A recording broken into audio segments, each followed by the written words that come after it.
रायपुर के है, जहां छत्तीसगढ़ के शराब घोटाला मामला में बड़ी खबर है। बता देवन नकली होलोग्राम के मामला में एसीबी यूडब्ल्यू की टीम यहाँ गिरफ्तारी करे है। प्रिज्म होलोग्राफी कंपनी के अकाउंटेंट सुनील दत्त की गिरफ्तारी हो गए है। सुनील दत्त ऊपर नोएडा ले रायपुर फर्जी होलोग्राम भेजे के आरोप लगे हैं। एक पहली फर्जी होलोग्राम मामला ऊपर कई गिरफ्तारी हो चुके हैं। अनवर ढेबर के प्लाट ले नकली होलोग्राम निकले रही से। तो बता देवन सुनील दत्त ला ईओडब्ल्यू के विशेष कोर्ट में पेश करेंगे। कोर्ट में पेश करे के बाद 28 तारीख तक ईओडब्ल्यू रिमांड ऊपर आरोपी ला भेज दी से। तो शराब घोटाला ले जुड़े खबर है, जिया नकली होलोग्राम के मामला में एक बार फिर बड़े कार्रवाई करेंगे है और बता देवन होलोग्राम कंपनी के अकाउंटेंट ला गिरफ्तार करेंगे है। अब साय कैबिनेट की बैठक की बात करबो, जहां साय कैबिनेट के बैठक सोमवार के होए वाले है। मुख्यमंत्री विष्णुदेव साय की अध्यक्षता में नवा रायपुर के मंत्रालय में बैठक मंचनिया 12 बजे आयोजित होगी। बैठक में का कुछ हो सकते हैं आप मन ला ग्राफिक्स के जरिए समझाबो। जहां साय कैबिनेट के बड़े बैठक है 28 अक्टूबर के बैठक होगी। सीएम साय की अगुवाई में बैठक होए वाले है। तो बता देवन कि नवा रायपुर में मंत्रालय में बैठक होगी। नवा उद्योग नीति ला मंजूरी मिल सकते।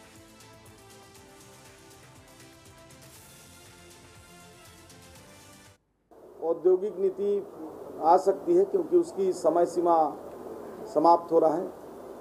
संभवतः औद्योगिक नीति पर चर्चा होगी। धान खरीदी हमारा किसानों से जुड़ा हुआ मामला है, वो निश्चित रूप से धान खरीदी पर सरकार चिंता बराबर कर रही है और कैबिनेट में भी उस पर चर्चा करेंगे कि और अच्छे से हम किस प्रकार से किसानों को कर सकें। अब अगला खबर कोरबा के है, जहां कोरबा के 5 ब्लॉक में छत्तीसगढ़ शासन के द्वारा एस्ट्रोलॉजी लैब खोले गए हैं। ये कोरबा के स्कूल में घलो ताइवान ले मंगवाए टेलीस्कोप प्रदान करेगी है। लइका मन लेकर ले सौर मंडल ला समझे में आसानी हुई। संग ये लइका मन ला सूर्य ग्रहण चंद्र ग्रहण समझे में घलो सहायता मिले वाले है। ये राज्य शासन के द्वारा यहाँ एस्ट्रोनॉमी लैब स्थापित किया गया था पूरे छत्तीसगढ़ में, जिसमें कोरबा जिला में 5 ब्लॉक मिला था, जिसमें कोरबा ब्लॉक में हमारे स्कूल में एस्ट्रोनॉमी लैब स्थापित है, जिसमें एक हमको टेलीस्कोप मिला है जो कि ताइवान से मंगाया गया है। उस टेलीस्कोप की सहायता से आज बच्चों को हमने सूर्य को दिखाया, जिसमें आज हमने सूर्य में जो सौर कलंक है उसको देखा, जिसको बच्चे देख कर बहुत उत्साहित हुए। स्टाफ के सारे टीचर्स, प्रिंसिपल, सारे बच्चे देखे।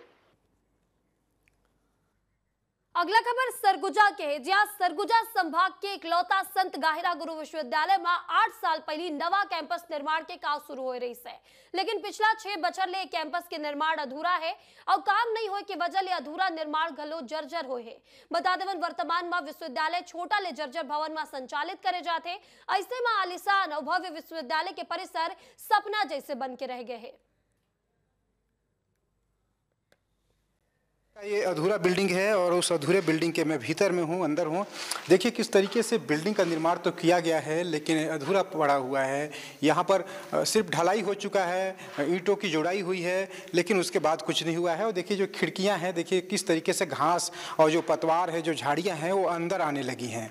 आप समझ सकते हैं कि ऐसी स्थिति अगर है तो कम से कम इसकी साफ सफाई तो होनी चाहिए और जो निर्माण जो बनकर तैयार है उसको सहेजने की कोशिश तो होनी चाहिए। ये अलग बात है कि पैसे की कमी है, लेकिन उसके बाद भी जो जिम्मेदार हैं वो इस तरफ भी ध्यान नहीं दे रहे हैं कि जो अधूरे बिल्डिंग है उसको सुरक्षित रखा जाए। आप समझ सकते हैं कि बिना प्लानिंग के जब काम होते हैं सरकारी विभागों में तो उसका हश्र यही होता है और लागत जहाँ बढ़ता है वहीं दूसरी तरफ जो निर्माण हो चुके होते हैं उनकी क्वालिटी भी खराब हो जाती है, क्योंकि समय पर निर्माण नहीं होना भी एक बड़ा वजह माना जाता है। विश्वविद्यालय के जो भवन बन रहे हैं वो 2 मदों से बन रहे हैं। एक तो शासन का मद है जो राज्य शासन सीधा हमको देता है, और दूसरा रूसा का मद है जो केंद्र सरकार से हमको पैसा आता है। तो जो केंद्र सरकार से वो 6 ऐसे भवन है जो केंद्र सरकार से हमको 20 करोड़ रुपया हमको स्वीकृत हुआ था। तो 20 करोड़ रुपए में जो 60% है, जो 6 करोड़ रुपया है, वो हमारे इक्विपमेंट्स के लिए था, लेबोरेटरी के लिए था, फर्नीचर के लिए था। 14 करोड़ रुपया वो भवन के निर्माण के लिए था। उसमें जैसे जैसे यूटिलाइजेशन होता है वैसे वैसे पैसा आता है, इकट्ठा पैसा हमको नहीं मिल प्राप्त होता है। अब बात करें बिलासपुर के। जी हाँ, धनतेरस के दिन बिलासपुर ला बड़े सौगात मिले वाले हैं। बता देवन कि प्रधानमंत्री नरेंद्र मोदी बिलासपुर ला सुपर मल्टी स्पेशलिटी अस्पताल के सौगात दे ही। इस सुपर मल्टी स्पेशलिटी अस्पताल में करीब 200 करोड़ रुपया मिले वाले हैं। धनतेरस के दिन प्रधानमंत्री नरेंद्र मोदी ये अस्पताल ला वर्चुअल उद्घाटन करी। इस दौरान मुख्य अतिथि के तौर पर मुख्यमंत्री विष्णुदेव साय मौजूद रही। ये पहला सुपर मल्टी स्पेशलिटी अस्पताल होई जहां अलग अलग डिपार्टमेंट के डॉक्टर इलाज करे वाले हैं।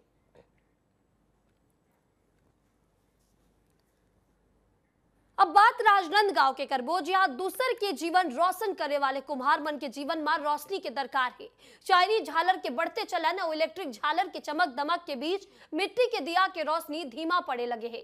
लोगन मन दीप के उपयोग सिर्फ पूजा बर करते। पारंपरिक पेशा ले जुड़े कुम्हार समाज के लोगन मन के रोजी रोटी अब संकट में है, जेकर चलते उमन परंपरागत धंधा ला छोड़ के मेहनत मजदूरी करे बर लागे है। दीपावली ऊपर मिट्टी के सामान तैयार करना उमन बर बस एक सीजनेबल धंधा बन के रह गए हैं। करीब 40-45 साल हो गए। पिताजी लोग भी था, वो सब मट्टी का काम करते थे। हम जमीन फमीन तो कुछ है नहीं, खाली रोजी मजदूरी वाले हिसाब से काम। हाँ, दिया है। और बैल का सीजन आता है पोला का, तो बैल वैल बनाते हैं। अब रुक कर थन मुंगेली के जहां सरकारी फंड में धांधली के शिकायत सामने आए। बता देवन कराटा ट्रेनर है एक शिकायत कलेक्टर लेकर है। मामला रानी लक्ष्मीबाई आत्मरक्षा प्रशिक्षण योजना जुड़े हुए है, जिसमें पथरिया ब्लॉक के 61 स्कूल में बालिका मनहा आत्मरक्षा के प्रशिक्षण दे रही है। एक बार बता देवन प्रत्येक स्कूल ला बकायदा 15-15 हजार रुपया देंगे। PMFS पोर्टल ले ये राशि प्राचार्य और प्रधान पाठक ला जारी करेगी रही है, लेकिन शिक्षा विभाग के जिम्मेदार अधिकारी मनमानी और उदासीन रवैया के चलते कई स्कूल में प्रशिक्षण घलो नहीं हुई और नियम के विरुद्ध तरीका ले पैसा के आहरण कर ले गए। वहीं कई स्कूल में जहाँ प्रशिक्षण होना बताया गया रही है, वहां नियम के विरुद्ध जाके स्कूल में शिक्षक मन प्रशिक्षण दे दिन और कराटा ट्रेनर चैतराम साहू ये बात की लिखित शिकायत कलेक्टर लेकर है। शिकायत ये है कि यहाँ शासकीय शिक्षक हैं जो बिना प्रशिक्षण दिए कराटे प्रशिक्षण का पैसा आता है 15,000 रुपये, वो आहरण कर लेते हैं, प्रशिक्षण देते भी नहीं हैं। और जहाँ अगर कोई प्रशिक्षण देने भी जाता है वहाँ उनको भगाया जाता है। और कई जगह ऐसा हुआ है कि बिना प्रशिक्षण के पैसा निकाल लिया गया है, बिल दे दिया गया है। और इसमें हमने शिकायत दर्ज कराया, यहाँ जन दर्शन में भी लगाया, DO को भी दिया, कहीं कोई कार्रवाई नहीं हुई। कलेक्टर सर को हमने बोला तो कलेक्टर सर ने बोला कि ठीक है, हम आपकी बात रखते हैं और कार्रवाई करवाते हैं। तो वहाँ से हमको आश्वासन मिला है सर से कि उन्होंने बोले कि ठीक है, इंक्वायरी करवाते हैं। संबंधित शिकायतकर्ता के शिकायत बिंदु के अनुसार जांच के लिए APC श्री अशोक कश्यप को आदेशित किया गया है। जांच रिपोर्ट प्रस्तुत किया है। उस जांच रिपोर्ट को हमारे उच्च अधिकारी के समक्ष प्रस्तुत करेंगे। तत्पश्चात उनके दिशा निर्देश में कार्यवाही किया जाएगा। रायगढ़ की खबर को रुक कर जहाँ रायगढ़ शहर के गंदा पानी ला सीधो केलो नदी में जाए रोके बर स्वच्छ रखे बर नगर निगम 68 करोड़ 58 लाख रुपया खर्च कर सीवेज ट्रीटमेंट प्लांट बनाए है। तकरीबन 2 साल ले नाली के गंदा पानी जे की नदी में गिरत रही से ओला साफ करे जाते, जेकर बाद पानी ला उद्योग ला खरीदने पर कहे रही से, लेकिन उद्योग पानी नहीं खरीदी से। बता देवन प्लांट ला संचालित करे बर नगर निगम हर साल 4.5 लाख रुपया खर्च कर थे, लेकिन STF के आय शून्य है।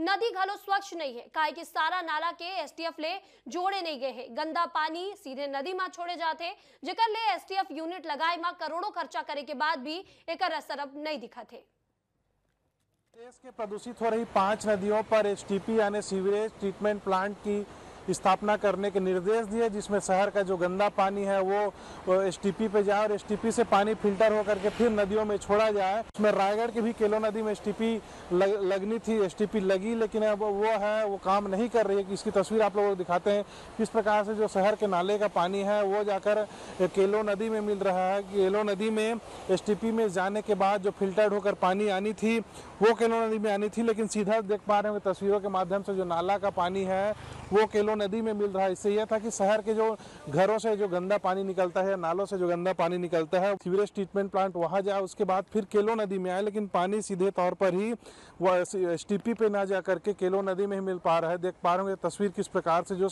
नाले और नालियों का गंदा पानी है वो किस प्रकार से सीधा केलो नदी में मिल रहा है, और जो STP के चलने की जो बात कही जा रही है वो कहीं ना कहीं खोखली नजर आ रही है। रायगढ़ से विस्तार न्यूज के लिए मैं अश्वनी मालाकार। STP देखिए दोनों चालू है, हमारा एक तो बांजीन पाली के पास है और एक अतरमुड़, बड़े अतरमुड़ के पास है, और दोनों चालू हैं। अभी जो शहर के अंदर सभी जो नालियों का पानी है, नाले का पानी जो है वो बाहर जा रहा है, लेकिन जो नदी में अभी दिख रहे हैं जो थोड़ा बहुत परिस्थितियां, ये टीपा खोल के कारण, टीपा खोल में जो बांध है वो क्रैक हैं और पानी बह रहे हैं, जिसके लिए नगर निगम पत्र व्यवहार की है ताकि वो अपना सुधार कर लें, तो ये बेहतर ढंग से सफाई और जो शहर की गंदगी है वो व्यवस्थित ढंग से जो हमारे STP में जा रहा है वो जा सके। देखिए, निश्चित रूप से केंद्र सरकार के द्वारा वाटर ट्रीटमेंट प्लांट रायगढ़ में स्थापित होना था। शहर सरकार ने उस काम को प्रारंभ भी किया, परंतु उसका मूर्त रूप को देने में शहर सरकार पूर्ण रूप से विफल रही है। शहर सरकार को चाहिए था कि पूरी जिम्मेदारी के साथ, कि वास्तव में शहर के आमजनों को जिसका सीधा लाभ मिलता, शुद्ध पेयजल मिलने की बात है, पेयजल को लेकर के शहर सरकार गंभीर नहीं दिख रही है। STP जो है हमारे पास 25 MLD और 7 MLD का है, और हमारे जो प्रमुख जो बड़े नाले हैं उसको हम लोग डाइवर्ट करके इंटरसेप्टर एंड डाइवर्सन IND भी बनाया हुआ है। साथ में पंप हाउस के माध्यम से हम लोग उसको जो है हमारे STP में भेजते हैं। सीवर लाइन भी हमारी लगभग 11 किलोमीटर के आसपास हमारी सीवर लाइन भी हमने इसमें बिछाई हुई है। बालोद की खबर है, जहां बालोद जिला के मोहंदी पाट में ग्रामीण अपन समस्या के अंबार लेके कलेक्ट्रेट पहुंच गए हैं। बता देवन उमन जिला सहकारी केंद्रीय बैंक के संग जल्द खोले और पेयजल की मांग लेके पहुंचे हैं। बता देवन जिला बाद 4 गांव में जिला सहकारी केंद्रीय बैंक के शाखा खोले के घोषणा सरकार करे रही है। 3 बैंक के उद्घाटन हो गए हैं, लेकिन बता देवन मोहंदी पाट गांव में बैंक के शाखा बन के तैयार होने के बावजूद अब तक यह नहीं खुल पाए है। ग्रामीण मन के मांग है कि शाखा ला जल्द ले जल्द खोले जाए। तो अभी हमारा पता नहीं है, लेकिन बालोद जिला में ना 4 ठो जिला सहकारी केंद्रीय बैंक खुलना रही थे, और उनमें से 3 ठो खुल गए। ओकर उद्घाटन कुर्दी में हमारे विधानसभा अध्यक्ष महोदय द्वारा कर दिए गए हैं। सिर्फ मोहंदी पाट के 1 ठो ब्रांच है जेकर उद्घाटन करना बचे है। सरपंच पहली 1 सप्ताह से मोहंदी पाट में पानी सप्लाई नहीं होती, जनता बहुत परेशान है, तो कलेक्टर के पास हम आए हैं। और दूसरा केंद्रीय बैंक 4 जगह खोलना रही से, तो 3 जगह को हो चुके हैं उद्घाटन, मोहंदी पाट बचे हैं। वहाँ 7-8 गांव के ग्रामीण मना आना जाना रही, वो बहुत परेशान है कि जल्दी खोलो करके। अगला खबर जांजगीर के, जिया जांजगीर चांपा जिला में 891 हितग्राही मन के महतारी वंदन योजना के राशि होल्ड कर दे गए है। वो हितग्राही मन है जिमन की मृत्यु हो चुके हैं। महिला एवं बाल विकास विभाग के जिला कार्यालय अधिकारी अनीता अग्रवाल ने बताई से कि फरवरी में योजना शुरू हो रही से तबले अब तक जिला में 891 हितग्राही महिला मन की मौत हो चुके हैं। एक खाता होल्ड कर दे गए है, जेकर बाद इमन के खाता में राशि नहीं जावत है। विभाग पत्र जरूर जारी करे है कि जितना भी खाता में राशि गए है उमन ला नातेदार राशि वापस करे बर कहे गए है। महतारी वंदन योजना जो फरवरी माह में लागू हुई थी, उस समय तो पूरे ग्राम पंचायत स्तर पे सूची का प्रकाशन करके लाभान्वित किया गया था। अब उसके बाद जितनी भी मृत महिलाएं हैं उनकी सूची स्टेट लेवल पर भेज दी जा रही है और उनका होल्ड कर दिया जा रहा है। जांजगीर जिले में 891 महिलाओं की मृत्यु की सूचना प्राप्त हुई है आंगनबाड़ी कार्यकर्ता के माध्यम से, CDPO के माध्यम से, और उनका सभी का होल्ड कर दिया गया है। कांकेर के रुख करबो, जहां कांकेर के PMT ब्लॉक छात्रावास में छात्र बनहा आयुक्त में पदस्थ सहायक संचालक पर मारपीट के आरोप लगाए। नोमन बताई ने कि सहायक संचालक जया मनु उमला धमका थे और छात्रावास ले निकले के धमकी दे थे। बता देवन लड़का मन है बात के शिकायत SP ले करें। बालक छात्रावास से शिकायत लेके आया हूँ सर की जो सहायक संचालक जया मनु मैडम, वो हमारे हॉस्टल में घुस के हमारे छात्रावासी भाइयों को हाथ उठाए हैं। कारण पता नहीं सर, वो मैडम आई और सब लोग को लाइन अप की और हाथ उठा दी। अब कारण उनको पता होगा सर कि क्या ऐसा है।